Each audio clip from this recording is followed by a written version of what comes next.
Oi, pessoal! Oi para todo mundo que está acompanhando a TV Fórum neste final de semana, neste feriadão. Mais uma entrevista que nós trazemos aqui para que você possa ficar atualizado e bem informado durante esses dias. Nós estamos hoje com o Elias Jabbour. Elias Jabbour dispensa apresentações, né? É um geógrafo, especialista em China, autor de vários livros sobre a China. Recentemente também fez parte da equipe do Banco dos BRICS. Hoje está na equipe da Prefeitura do Rio de Janeiro. Ele vai contar aqui para a gente o instituto do qual ele está participando, o qual ele está dirigindo, na verdade, e continua sendo uma fonte muito importante para nós de informações sobre economia, sobre a pauta internacional, aí BRICS, China. A gente vai conversar um pouquinho sobre isso com ele hoje. Obrigada, Elias, por ter se disponibilizado aqui para estar com a gente. Eu que agradeço, Ana, o convite de estar contigo nesse lugar tão especial que é a TV Fórum. Elias, vamos começar com o tema nacional? Vamos.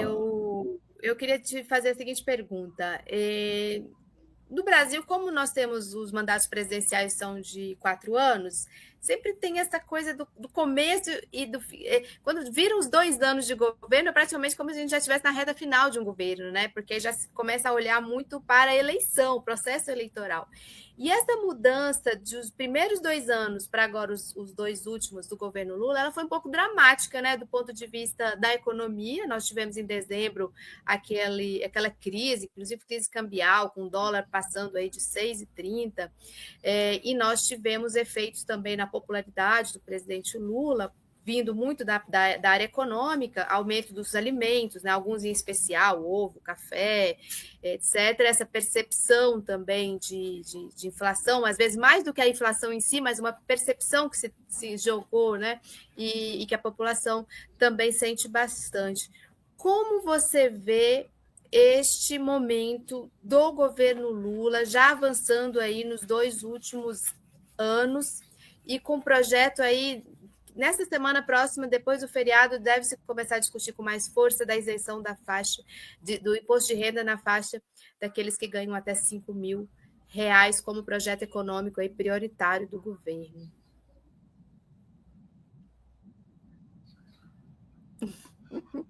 Bem, a situação do governo em geral é muito difícil, apesar das últimas pesquisas de opinião mostram que ele ganharia de todo mundo no segundo turno, mas a situação é muito difícil,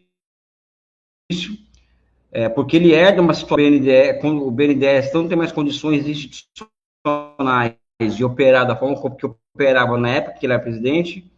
Ele herda um país em que a Petrobras deixou de ser um indutor do desenvolvimento para ser uma furadora de poço, uma empresa altamente financiarizada, orientada à entrega de dividendos aos seus acionistas, uma Eletrobras privatizada, que já não é mais uma empresa nacional, um Estado brasileiro que criminalizou a utilização do instrumento da dívida pública para a geração do que os economistas keynesianos chamam de demanda efetiva, né? Então, é um governo que ele vive numa jaqueta, numa jacket, como dizem os britânicos, numa jaqueta, uma camisa de força, e que ele tem muito pouco recurso para fazer as coisas acontecerem, né? Então, isso reflete na incapacidade do Estado brasileiro, por exemplo, se equipar de instrumentos para enfrentar a crise que pode vir a chegar aí, diante de nós, né? Então, tudo isso é um cenário que é muito preocupante, porque se vem uma crise agora, essa crise vai afetar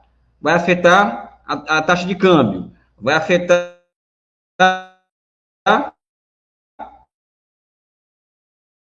necessário. Se vier um choque de juros no mundo, vai afetar a taxa de juros no Brasil, né? Pode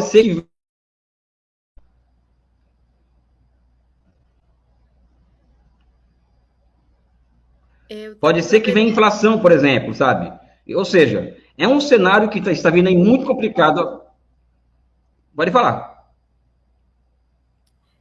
É que eu parei quando enfim, é um cenário muito complicado agora. Pode continuar. Agora, tem essa questão da faixa de imposto de renda, que é uma injeção na veia de grana, na grana no veio, porque como o governo se comunica com o povo, através dessa medida, né, que é fundamental. não é? Agora, o problema é que existe uma percepção de não melhora muito grande, apesar do país ter melhorado nos últimos 2 anos e meio, 3 anos. Melhorou. Talvez não seja o meu gosto, mas ele melhorou. E isso tem muito a ver com a falta de mobilidade social do Brasil. E essa falta de mobilidade social é típica de países que se desindustrializaram muito rápido e que não houve uma recuperação a contento da indústria do país nos últimos anos capaz de gerar uma mobilidade maior entre as classes sociais.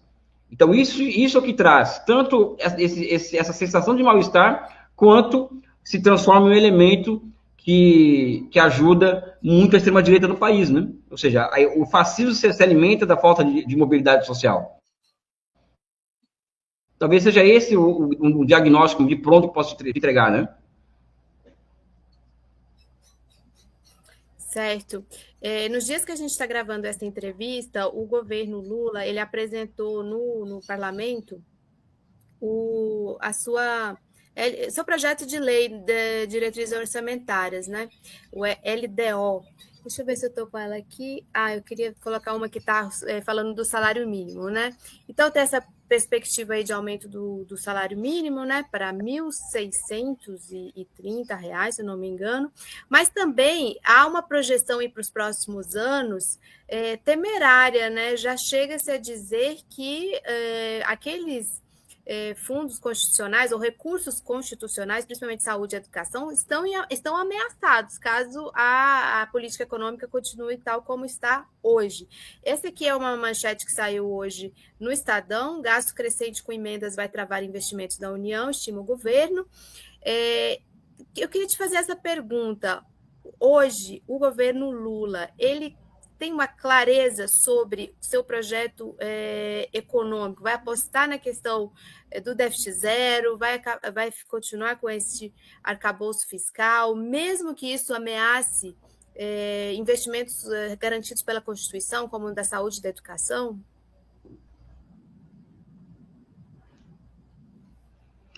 Ana, eu vou ser muito honesto com você, sabe? A convicção do governo Lula hoje é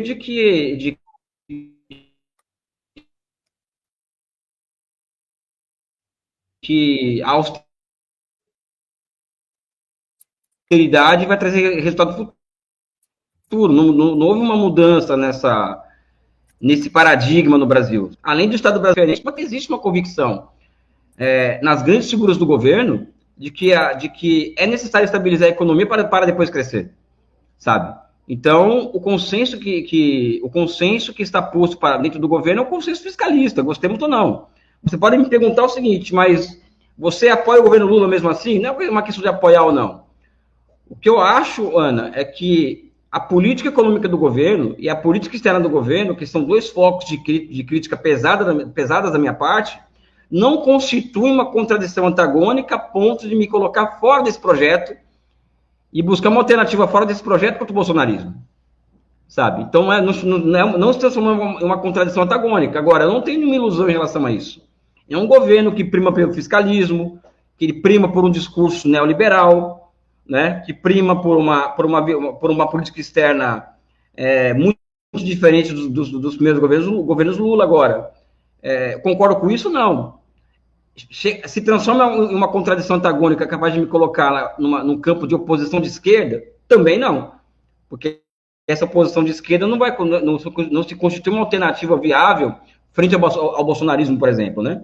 Então é esse dilema que nós vivemos enquanto militantes de esquerda no país, com o Brasil, e com as contradições do nosso tempo no país, né?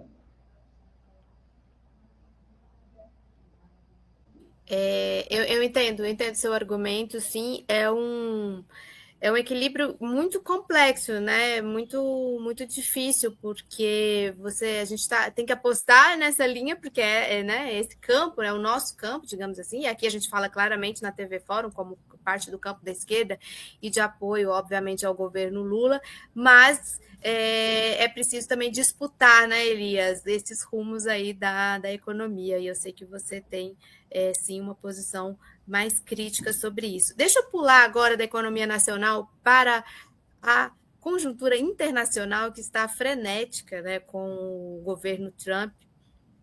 e os seus tarifaços com foco especialmente para a China, né? Eu queria trazer um gráfico aqui para você que circulou muito nesses dias. Esse aqui, olha, é um gráfico produzido lá por Harvard, né? Harvard Atlas of Economic Complexity, é um atlas de economia de Harvard e que mostra o De que a complexidade China econômica. o que a China exporta para os Estados Unidos e o que os Estados Unidos exportam para a China, né? E aqui a gente pode perceber que o cor-de-rosa aí são maquinários, telecomunicações, veículos, e o azul são combustível. Então você vê no fluxo da China para os Estados Unidos muito mais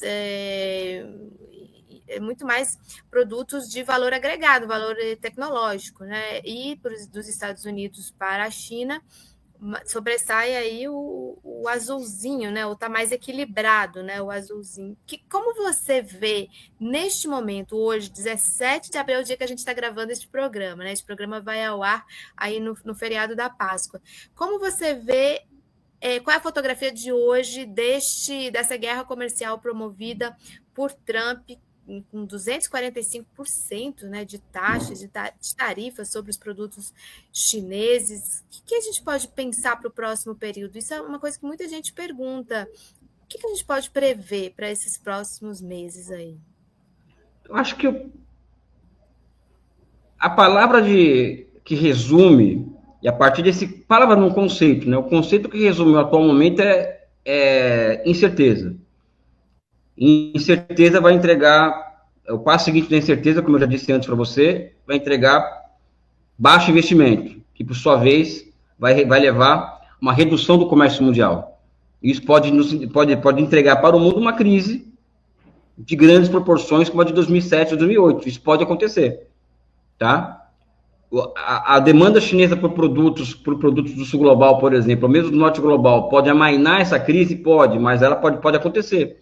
Então, nós devemos estar preparados para uma crise, né, que pode acontecer, que pode começar a qualquer momento, tá? Porque também existe uma face financeira do que o Trump tem promovido nos Estados Unidos, que eu não vou comentar porque ainda não estudei o suficiente sobre isso. Mas sim, o mundo, ao que tudo indica, caminha para uma crise, né? Então, acho que isso é que eu posso falar, e quem falar mais do que isso, né, vai tá chutando, né, como diz o outro, né? Mas é um cenário de que, veja bem, os americanos sempre foram protecionistas e sempre foram estados desenvolvimentistas, mas eles agora é o hiperprotecionismo, uma coisa escancarada, vamos dizer assim, sabe? Ninguém tarifa um país do mundo em 240%. Sabe? É uma tentativa clara de colocar a China de joelhos e, evidentemente, colocar o resto do sul global de joelhos também. Uma tentativa de manter o mundo em uma situação de caos permanente como forma de manutenção de uma hegemonia política, né? Eu acho que isso é o que acontece hoje no mundo, né? Que é a incerteza de um lado e outra promoção do caos, né? Como forma de manutenção de hegemonia.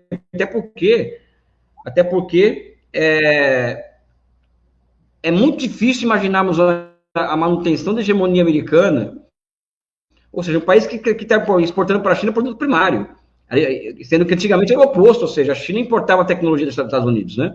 Como um país desse vai se manter hegemônico no mundo, ditando as regras, e um mundo baseado em regras e contratos, etc. Não tem condições, né?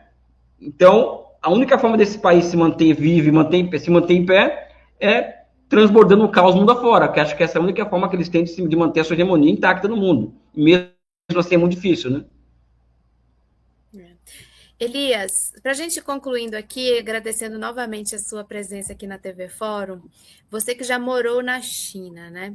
O presidente Xi Jinping, ele anunciou que está convocando, peraí, entrei com a tela errada, ele está convocando aí uma reunião do Conselho de Segurança da ONU para o próximo dia 23 de abril, para tratar do que eles estão chamando de bullying de Trump contra a China.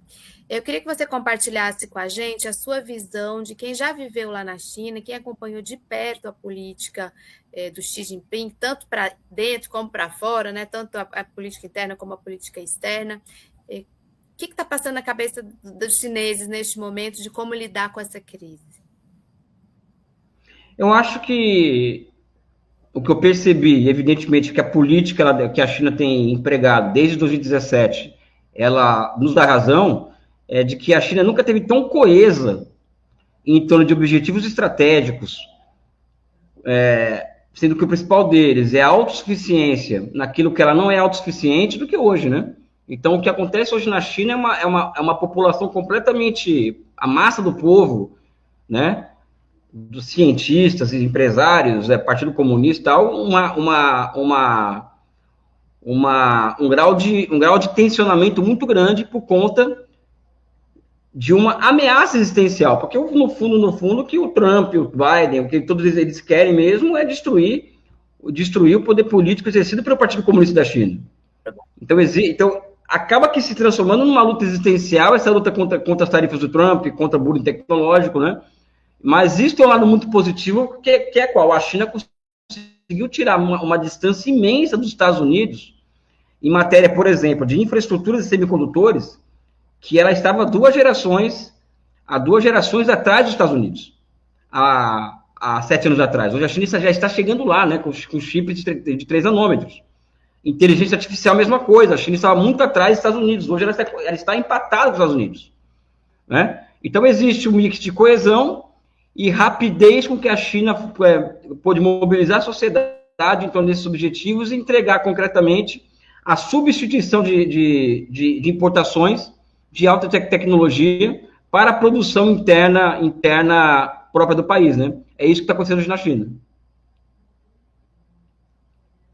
Muito bom, Elias. Muito obrigada de novo por trazer essa sua análise para nós. É um privilégio ter você aqui. A gente sabe da sua correria aí também. E eu queria terminar essa entrevista justamente te passando a palavra para você contar para a nossa audiência o que você está fazendo, de onde, como as pessoas podem acompanhar também o seu trabalho, o que você nos indica aí para a gente também continuar bem atualizado, informado sobre o que está acontecendo na China, nos BRICS, né? Vem aí os BRICS também no Brasil, se você quiser dar uma palavrinha sobre isso. Este é um semestre importante, né, aqui para o Brasil e para os BRICS de uma forma geral, né, nessa próxima reunião que se aproxima aí em julho, inclusive na cidade onde você está, né, no Rio de Janeiro.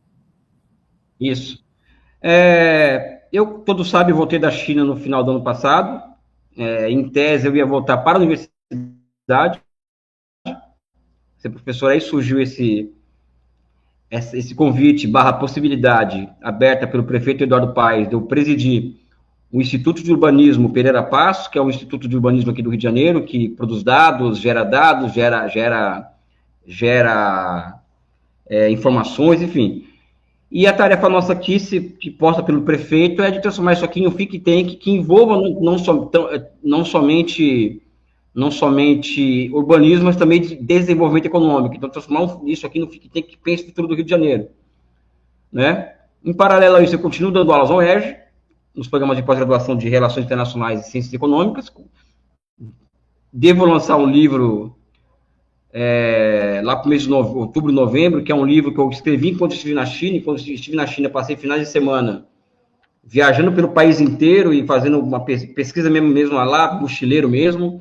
E 16 semanas eu fiz essas viagens e escrevi um livro junto com o Roland Boyer, que é um pesquisador australiano, que dá aula na China, e que é uma continuidade do China, o socialismo do século XXI, né? E também que eu volto ao Brasil com tudo, no sentido de disputar ideias. Então, onde eu posso estar participando e para expor a minha opinião sobre as coisas, eu tenho ido, né? Então, essa tem sido a minha vida. E as pessoas, o que você pede para as pessoas lerem, verem, ouvirem? Eu acho que é mídia independente, não tem onde correr. Né? Então, acho que já eu comentei com amigos isso, vai vendo, quer saber de política internacional, vai falar com a Ana Prestes, por exemplo, vai ouvir o que ela tem a dizer. Que ela é a última voz, para mim, a mim particularmente, no que serve política externa, né? E a dinâmica das relações internacionais, né? Eu acho que é isso, é fixar em mídia independente, porque na mídia tradicional não tem condições, né? Nenhuma, né? Não dá para levar a sério, né? E é isso, eu quero agradecer a chance de estar aqui com você, Ana, aqui na TV Fórum, assim, que eu tenho um grande carinho, e deixar um abraço para você, um beijo do coração, e valeu! Elias, muito obrigada também a nossa equipe toda aqui da TV Fórum, viu, Rovai, Dri, nossa equipe do Fórum Café, a Zenha, o Ivan, ficaram muito felizes quando eu contei que você estaria aqui com a gente alguns minutinhos aí para compartilhar das suas visões neste momento tão importante da história da humanidade, né, em que essa crise se avizinha, como você bem colocou e apontou. Então, a gente espera poder contar com você aqui outras vezes. Então, eu me despeço de ti e também me despeço da nossa audiência, gente. Até o próximo Fórum Café, para a gente se atualizar aqui também. Obrigada e até mais.